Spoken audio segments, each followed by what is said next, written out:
Alright, so now let's check out the new Mac Studio. This one is not the M3 Ultra, but the one with the M4 Max chip. Let's unbox it together and let me share with you my first impressions.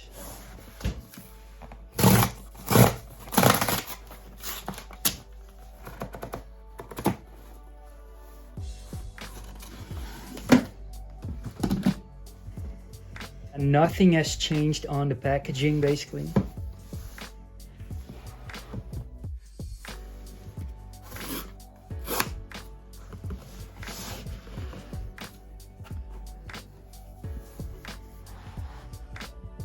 If we open the box here on top, let me show you that. We have the paperwork, nothing special.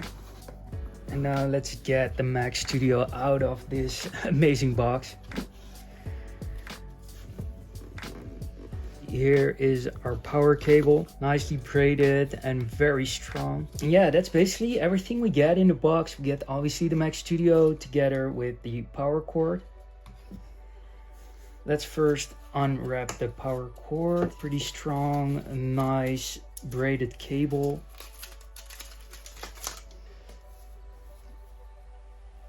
This looks similar to the one I have on my current Mac Studio with M4 Max. Solid, black, blends nice with the Mac Studio. Let's go to the star of the show, the new Mac Studio.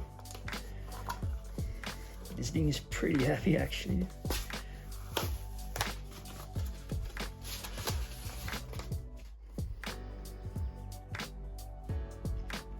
There you go, all the ports on the back. Nothing has changed with regards to the I/O, although of course we have Thunderbolt 5 on every port, improved speeds here and there, but besides that it's all the same. I absolutely love this design. It's minimalistic, it's very Apple-ish like. The fans here on the back, speakers integrated, so here you can see with the 4 Thunderbolt 5 ports on the back, Ethernet, the power, 2 USB-A ports, we have HDMI and audio jack, and on the front we have an SD card slot together with 2 Thunderbolt 5 ports. So let's briefly cover upon some of the main changes. Obviously we now have M4 Max in here. You can get with the M3 Ultra and then can spec it out with insane features. It will come down to 14,000, I think $99 if you fully spec this thing with 16 terabytes of storage, 512 gigabytes of unified memory, and I don't know, the chip is crazy, like 128 cores, something like that, but that's just overkill in my opinion. This is the M4 Max and it starts at $1,999. As mentioned, Thunderbolt 5 ports everywhere, so 6 in total. Just looking at the previous generation, design wise nothing has changed, but obviously we get a massive spec bump here. This is my first look at the Mac Studio with M4 Max, and you can also get it with M3 Ultra. I hope you enjoyed this. Make sure to subscribe, hit the bell icon, like this video, and see you in the next one. Peace.